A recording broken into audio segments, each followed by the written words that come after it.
नमस्कार, स्वागत है आप सभी का। आपके साथ मैं हूं मेघा कौशिक और चलिए खबरों की शुरुआत कर लेते हैं। आरएएस अधिकारी प्रियंका बिश्नोई की मौत के मामले में लापरवाही को लेकर लगातार कार्रवाई की मांग हो रही है। वहीं अब संसदीय मंत्री जोगाराम पटेल ने कहा कि प्रियंका बिश्नोई मौत मामले में निष्पक्ष जांच हो रही है। अगर किसी भी स्तर पर लापरवाही है तो निश्चित रूप से कार्रवाई की जाएगी। जोधपुर के वसुंधरा अस्पताल की लापरवाही को लेकर बड़े सवाल खड़े हो रहे हैं। प्रियंका बिश्नोई की मौत के बाद परिजन और समाज के लोगों ने धरना देकर अस्पताल के खिलाफ कार्रवाई की मांग की है। वहीं इस मामले में आरएएस एसोसिएशन भी लगातार आवाज उठा रहा है।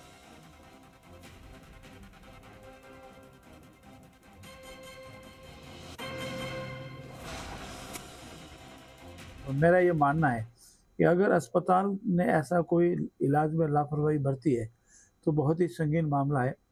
मेरा निवेदन है इसमें जांच करवाई जानी चाहिए और जांच में अगर दोषी पाया जाए तो उसके खिलाफ कार्रवाई होनी चाहिए। दोषी नहीं है तो अस्पताल विरुद्ध कार्रवाई होनी चाहिए। मारवाड़ी में कहते हैं दूध का दूध और पानी का पानी होना चाहिए ताकि शंकाओं का समाधान हो जाए।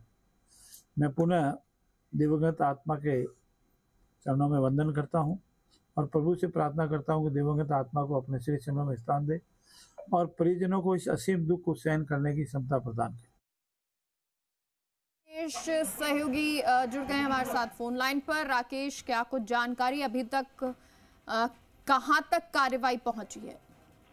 देखिए, जिस तरीके से जो एसएन मेडिकल कॉलेज से रिपोर्ट आई है, जिला कलेक्टर ने वो रिपोर्ट राज्य सरकार को फर्दर कार्रवाई के लिए भेज दिया। तो कैबिनेट मिनिस्टर ने भी कहा है कि निश्चित रूप से अगर रिपोर्ट में किसी प्रकार का लेकुना सामने आएगा तो राज्य सरकार निश्चित रूप से इस मामले के खिलाफ जो है वो कार्रवाई करेगी। लगातार जिस तरीके से परिवार और समाज के लोग पहले से कह रहे थे कि कहीं न कहीं लापरवाही बरती गई है, अब रिपोर्ट भी आ चुकी है एसएन मेडिकल कॉलेज की टीम की, तो अब वो रिपोर्ट फर्दर इंक्वायरी के लिए राज्य सरकार के पास सबमिट की गई। तो अब देखना है कि राज्य सरकार इस पूरे मामले में क्या कदम उठाती है, क्योंकि लगातार परिवार का आरोप है और अब रिपोर्ट भी सामने है। तो इसके बाद अब जो है वो राज्य सरकार को इस अस्पताल के खिलाफ जो भी एक्शन लेना है वो राज्य सरकार को लेना है। तो देखना है कि मुख्यमंत्री बैजनाथ शर्मा को ये रिपोर्ट प्रेषित की गई है, तो वो निश्चित रूप से क्या कार्रवाई करते हैं, वो जल्द ही उनकी कार्रवाई भी सामने आएगी। अच्छा राकेश, जो रिपोर्ट पेश की गई है सरकार को, क्या ये जानकारी लग सकी है कि रिपोर्ट में क्या कुछ रहा है? क्या कोई गलती वसुंधरा अस्पताल की नजर आई है?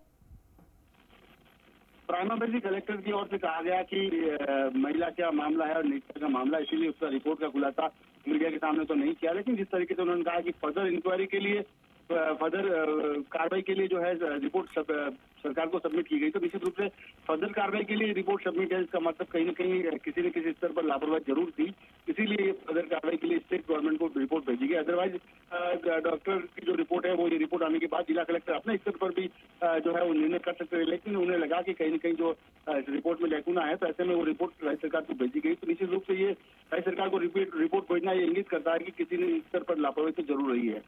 ठीक है, बहुत बहुत शुक्रिया आपका राकेश इस तमाम जानकारी के लिए। और ये भी कहीं ना कहीं साफ होता नजर आ रहा है कि लापरवाही अस्पताल की तरफ से रही है।